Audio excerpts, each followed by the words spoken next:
Film diawali dengan suara radio yang memberitakan tentang krisis ekstrim di Spanyol. Belum ada konteks jelas tentang krisis ini. Yang pasti, kebijakan pemerintah telah membuat suasana chaos. Sebagian besar masyarakat Spanyol mencoba melarikan diri. Dan disinilah kita diperkenalkan pada sepasang kekasih bernama Nico dan Mia. Layaknya kebanyakan orang, mereka menggunakan jasa agen imigran gelap untuk keluar dari negara itu. Penyeludupan ini berlangsung alot karena polisi segera datang untuk mencegat aktivitas ini. Untungnya, Nico dan Mia berhasil mencapai titik aman sebelum polisi menemukan mereka. Kini, menggunakan truk kontainer, mereka dibawa menuju pelabuhan. ¿Estás bien? No.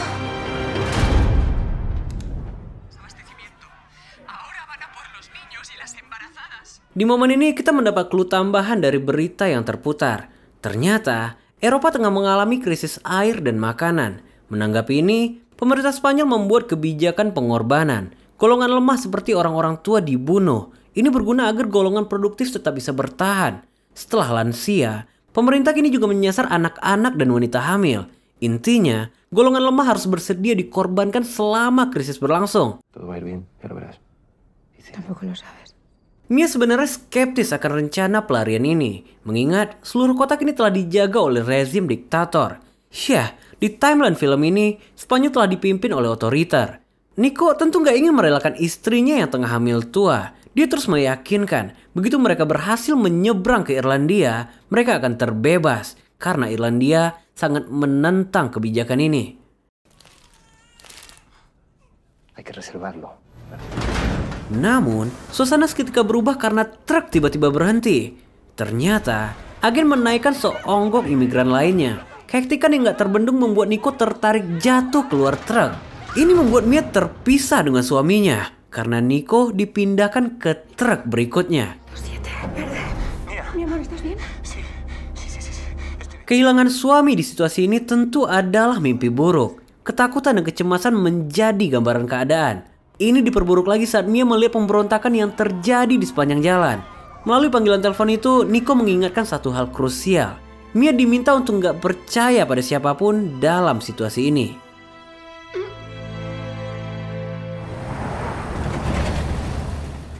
Setelah beberapa jam berjalan, truk kembali berhenti. Ternyata, petugas telah patroli di pintu masuk pelabuhan. Ini kembali merusak keheningan suasana. ¿Me puedo ir? ¿Tienes prisa? Ya, nggak ada seorang pun di dalam sana selain packingan kayu. Petugas tampaknya terkecoh di sini karena mereka semua telah bertumpuk di bagian sisi dalam kontainer. Bagi para penumpang, ini benar-benar suasana mencekam. Dale. Sialnya, petugas juga mengukur panjang kontainer dari luar. Disinilah dia mengetahui. Dia meminta mereka semua untuk keluar secara baik-baik karena mereka telah tertipu oleh agen imigran gelap. Maka dari itu, mereka semua diminta menyerah tanpa perlawanan. Bujukan ini berhasil membuat seorang dari mereka membukakan pintu. Namun yang terjadi...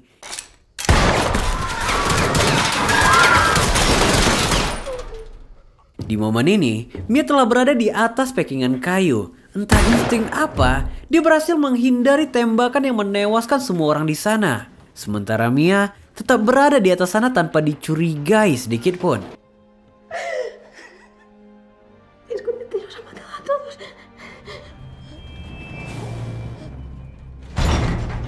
Beberapa saat setelah itu, kontainer akhirnya dipindahkan ke kapal. Mia terus mencoba menghubungi Nico.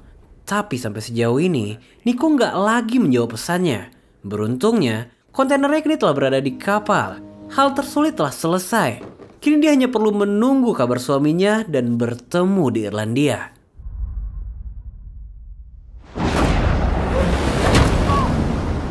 Namun ekspektasi seringkali mengkhianati. Hujan badai ekstrim di malam itu membuat kapal terguncang hebat. Mia terlempar ke setiap sudut kontainer. Hingga akhirnya...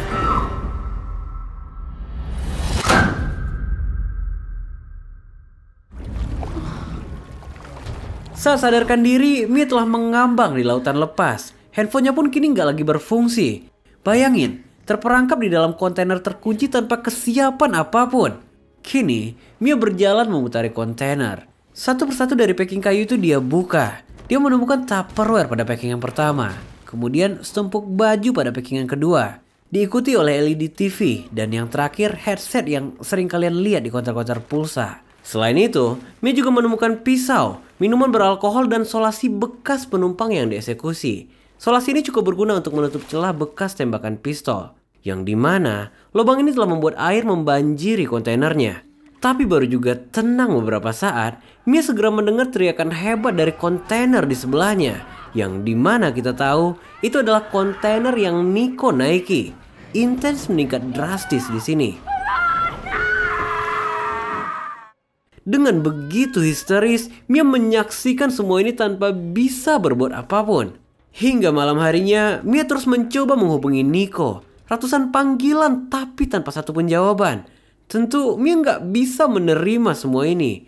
Akhirnya Mia memutuskan untuk mengambil jalan mudah. Pisau kini telah di tangan. Dan yang terjadi... Yes, bayinya kembali menendang seolah-olah menentang. Ini seakan memberikan percikan harapan baru. Pagi yang cerah memberikan energi baru baginya. Dan Mia kini seperti telah bisa menerima situasinya. Setidaknya lebih baik dari hari sebelumnya. Tapi yang baru dia sadari, Tupperware itu memiliki karet di bagian penutupnya. Ini bisa digunakan untuk menyumbat lubang peluru tempat masuknya air. Tupperware itu juga bisa digunakan untuk membuang air yang telah memenuhi kontainer. Alhasil, air di kontainer berhasil dihilangkan secara signifikan. Untuk memulihkan keyakinannya, Mia menggantung beberapa foto keluarga. Dia juga mulai mengorganisir setiap barang yang dia temukan. Dimulai dari bor elektrik, 2 botol minuman plastik, korek, dan beberapa makanan kaleng. Dan bertepatan dengan momen ini, sebuah panggilan tiba-tiba terdengar. ¿Nico? Sí. El conductor nos engañó, nos dejó tirados a las afueras de la ciudad. Tranquila, estoy yendo a buscarte. No, espera, Nico, escúchame. Yes, Nico masih hidup. Gak kebayang betapa bahagianya Mia mendengar suara ini. Ternyata, truk yang kita lihat sebelumnya bukanlah kontainer Nico. Vale, adiós. Te voy a encontrar. Sesaat setelah panggilan berakhir, Mia tiba-tiba kontraksi. Ini benar-benar timing yang buruk. Sekalipun alam seperti nggak berpihak kepadanya. Seharian Mia menahan kesakitan ini. Tapi untuk tetap bertahan, mengeluh bukanlah pilihan. Di tengah badai petir itu, Mia mencoba melahirkan seorang diri. Dan yang terjadi...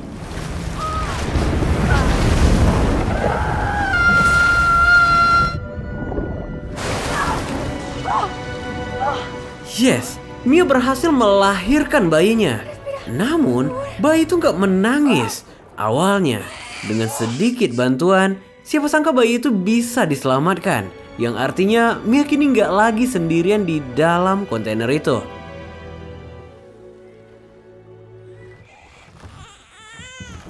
Singkat cerita, sampailah pada keesokan harinya. 3 hari sudah Mia bertahan di kontainer. Menimba air kini bukan lagi kegiatan utama. Karena kini Mia harus selalu berada di dekat bayinya. Namun yang baru dia sadari, Mia nggak sengaja menjatuhkan handphonenya saat dia kontraksi. Tanpa handphone itu berarti dia nggak lagi bisa terkoneksi dengan Nico. Di tengah kefrustasian ini, Mia baru menyadari bahwa dia memiliki bor yang dapat mengeluarkannya dari sana. Tanpa pikir panjang, pemotongan kontainer pun dia lakukan. Namun, suara bor itu membuat bayinya ketakutan. Mia mencoba menenangkan tapi nggak berhasil. Psikis yang lelah akhirnya membuat Mia secara nggak sengaja membentak bayinya. Untungnya, dia segera menyadari tindakannya. Singkat cerita, sampailah pada hari berikutnya. Mia kembali melanjutkan pengeboran. Namun ternyata, baterai dari bor itu habis lebih awal. Bagaimanapun, Mia harus segera keluar dari sana apapun caranya. Karena dia telah kehabisan stok air dan makanan di sini. Sembari berpikir, Mia kembali menyadari bahwa pisaunya memiliki anak gergaji. Tapi yang jadi pertanyaan, mampukah gergaji sekecil itu memotong tebalnya besi kontainer? Memiliki bayi tentu sangat membebani di momen ini. Tapi jangan lupa, bayi itu adalah alasan mengapa Mia masih bertahan sejauh ini. Singkat cerita, sampailah pada malam harinya. Mia terbangun dengan keadaan perut kosong. Kita tahu dia udah nggak lagi memiliki stok makanan di momen ini.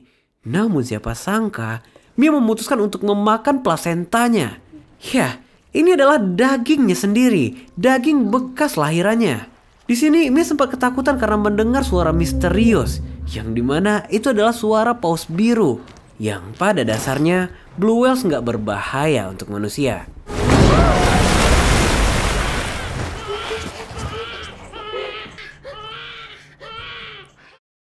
Singkat cerita, sampailah pada keesokan paginya. Mia lanjut memotong kontainer itu. Dan lagi-lagi, cutter pemotong itu patah sebelum besi terpotong sempurna. Ini menjadi situasi terburuk sejauh ini. Panasnya matahari membuat Mia dehidrasi hebat. Kesadarannya pun mulai menghilang. Dan di tengah halusinasinya, Mia nggak sengaja mengisi botol itu menggunakan air laut. Yang dimana ini sangat-sangat berbahaya. Untungnya, Mia segera sadar sebelum dia meminum air itu. Namun pada akhirnya, dehidrasi berhasil membuat Mia kehilangan kesadaran. Di dalam ketidaksadarannya, Mia didatangi oleh seorang anak perempuan. Ternyata, itu adalah anak pertamanya yang bernama Uma. Sejauh ini kita belum mengetahui keberadaan Uma. Namun yang pasti, Mia terlihat begitu bersalah di momen ini. Lo siento.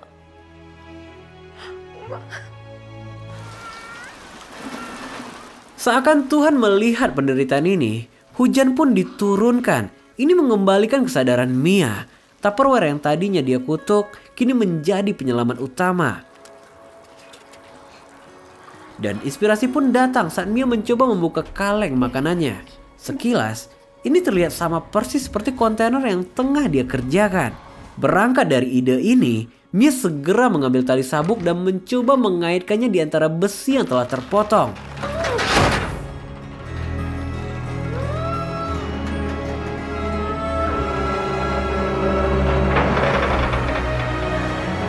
Yes, dengan sekuat tenaga, Mia berhasil menarik besi itu. Bayangkan, terkurung berhari-hari di dalam box kontainer dan kini dapat kembali melihat hamparan samudra. Mira, esto es el mar. Di atas sana, satu persatu titik terang mulai terlihat. Mia mempelajari bahwa kotoran mereka bisa menjadi umpan untuk menangkap ikan. Maka dari itu, dia membuat tombak dadakan dari sebilah besi yang dikaitkan pada tali. Terdengar menjanjikan, tapi kenyataannya hidung gak berjalan semudah itu. Di momen ini, Mia teralihkan pada pesawat yang lewat di atasnya. Entah apa yang dia pikir, Mia segera turun untuk mengambil pecahan LCD. Namun yang terjadi... Yes, semangat menjadi petaka. Potongan besi itu menyobek pahanya hingga hampir terbelah dua. Sebelum kehabisan darah, Mia berniat menjahit robekan itu. Besi tajam yang dia dapat dari motherboard TV, dia sambungkan pada kawat kabel headset. Sebelumnya, dia menyiram luka itu dengan minuman beralkohol. Ini untuk mencegah infeksi lukanya. Dan kita bisa dibuat merasakan kesakitan meski hanya menontonnya.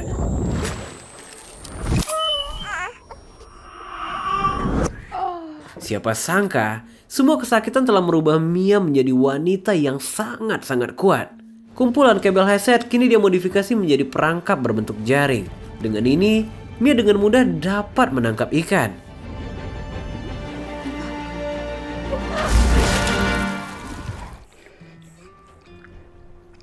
No me mires así, que tú también estabas desesperada antes de mamar. Kini, 9 hari sudah Mia bertahan di dalam kontainer itu. Ikan-ikan kini dia stok di dalam Tupperware. Kreativitas selanjutnya, Mia menulis surat SOS yang dihanyutkan di dalam Tupperware, berharap seseorang akan menemukannya. Namun hingga hari ke-12, bantuan belum kunjung datang nih teman-teman.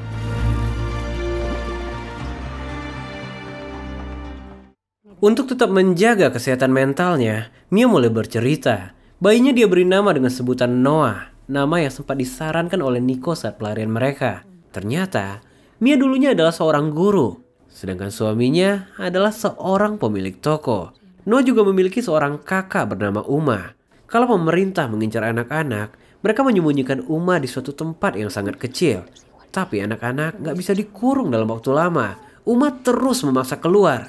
Mia sebagai ibu tentu nggak tega. Dia berusaha mengabulkan permintaan Uma. Namun berselang beberapa menit, rezim mendapati mereka dan membawa Uma pergi. Itulah alasan mengapa Mia selalu merasa bersalah. Beberapa jam setelah itu, Mia kembali dikejutkan oleh sebuah panggilan telepon. Ya, itu adalah Nico. Nico mengaku telah berhasil menaiki kapal, namun petugas menemukannya. Mia diminta berjanji untuk nggak berhenti berjuang, karena mungkin ini adalah panggilan terakhir sebagai tanda pamitnya. No. Lo siento. Ha nacido, está aquí conmigo.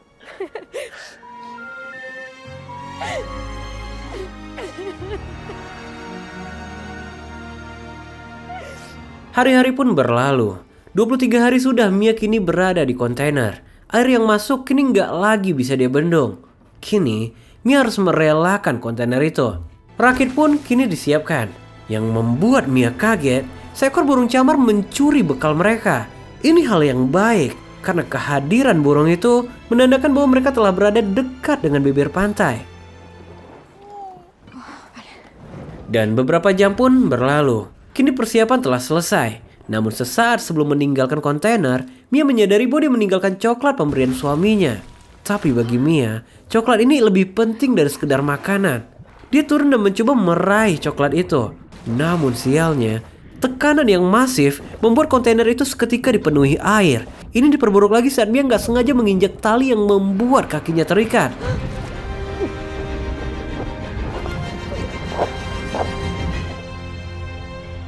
Yes, untungnya Mia keluar sebelum kontainer itu menenggelamkannya. Namun kini Mia kehilangan bayinya. Di kondisi malam yang gelap ditambah ombak yang gak beraturan, mustahil Mia dapat bertahan. Suara majestik paus biru pun kembali terdengar di momen ini. Ini membuat suasana semakin mencekam. Tapi siapa sangka, paus seukuran bus itulah yang menuntun Mia menemukan bayinya.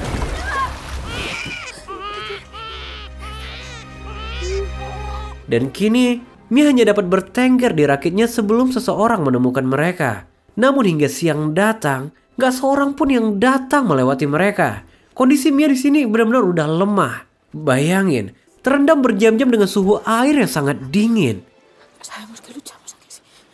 Ini adalah situasi kritikal. Mia gak mungkin bisa bertahan lebih lama lagi. Maka dari itu, Mia memberikan semua bekalnya untuk burung cemara untuk terakhir kalinya.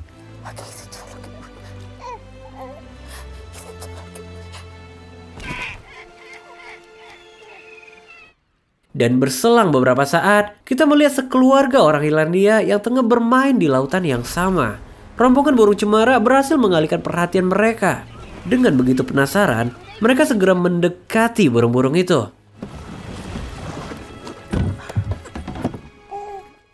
Yes, mereka menemukan Noah. Tapi hanya Noah. Mia nggak lagi berada di sana.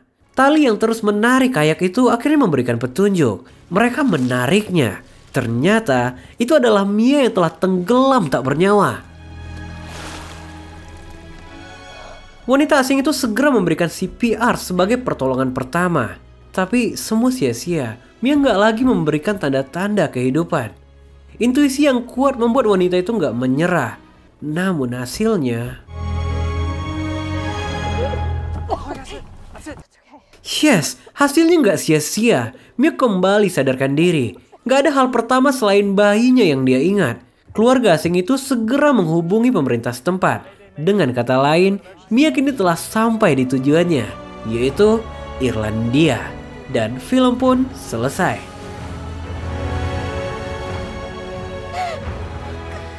Well, buat teman-teman yang menikmati cerita film ini, jangan lupa di-share kemanapun kalian suka. Boleh di-like dan di-subscribe juga. Karena kita akan bertemu lagi di video selanjutnya. Bye-bye.